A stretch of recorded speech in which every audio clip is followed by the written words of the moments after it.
So, Kimberly, I'll start with you. Just when you heard this trade, what was your reaction relative to who wins and who loses? We just heard Damian Woody say he thinks the Jets did extremely well. What was your reaction?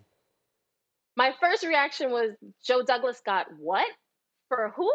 I mean, Jamal Adams, great player, but this could be a transformational draft for Joe Douglas. I think he's a big winner because now he puts his stamp on this team.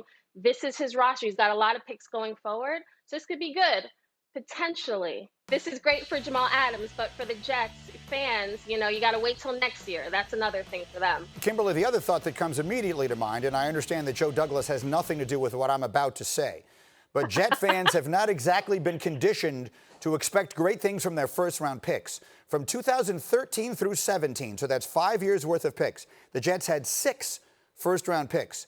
Before any of them got to their second contract, they had traded 5 of them and cut the other. So there is a history of absolutely terrible drafting with the Jets going back over the last, let's call it, decade. It's a little less than that. And thus, could you blame a Jet fan, and I'll just raise my hand, for being skeptical about what to expect here? Kimberly. No, not at all. Listen, I lived through the Idzik 12. I was in the room on draft day when he took 12 players in 2014. How many of them are still in the league and on this roster? For Jets fans, this is the issue. The Jets I understand some fans may not like Gase. Jamal Adams obviously didn't think he was the right guy for this team.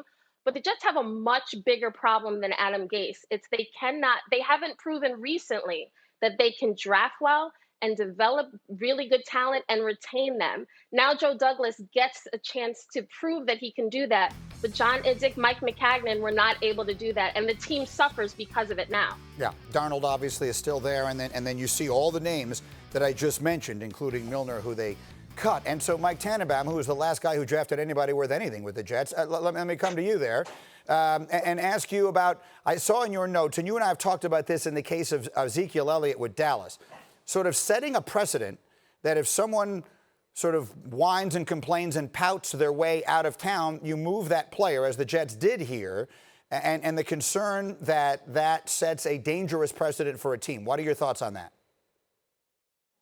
Yeah, absolutely, Greeny. And I sat in that seat and I dealt with the exact situation with Darrelle Revis, where he was mad at me, his agents were mad at me, he wanted a new contract, he was a great player, and we hung in there. I wouldn't trade him, and we figured out a solution. And again, to be clear, I agree with Kimberly.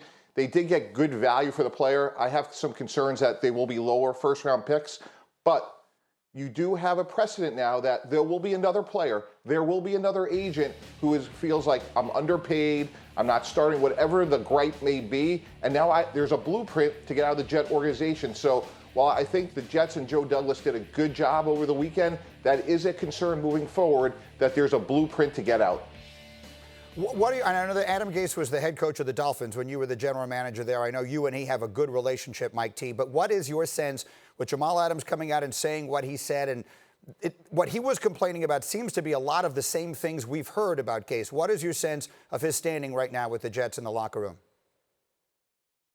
Yeah, and Adam, look, he does a really good job of developing relationships with players one-on-one away from the media. And I'm not saying that every relationship was perfect, far from it.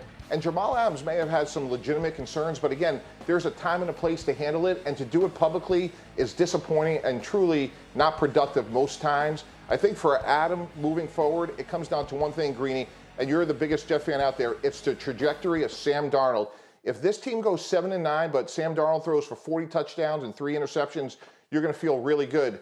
If the team goes 9-7 and Sam Darnold gets benched, you're not going to feel as good. So his job really, to me, is defined by one sense: how well does Sam Darnold's future look? So that's the job. I think they've done a good job of surrounding better talent, and Adam does have to work at maintaining and developing these critical relationships. I think they did cut their losses in some respect, but if Jamal Adams turns out to be a Hall of Fame player, they're going to look back and feel like they didn't handle this the best way possible. I understand all that. Kimberly, I'll give you the final word. What is your sense from people you talk to about the standing of Adam Gase in that Jet locker room, particularly with Jamal Adams? Granted, he was trying to get himself traded and it worked, but with him coming out and saying the things he did last week. I mean, the reputation is what it is. It was largely created in Miami.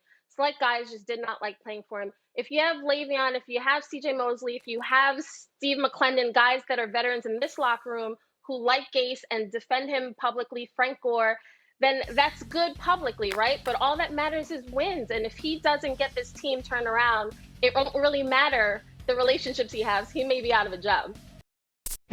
Thank you for watching ESPN on YouTube. For live streaming sports and premium content, subscribe to ESPN+.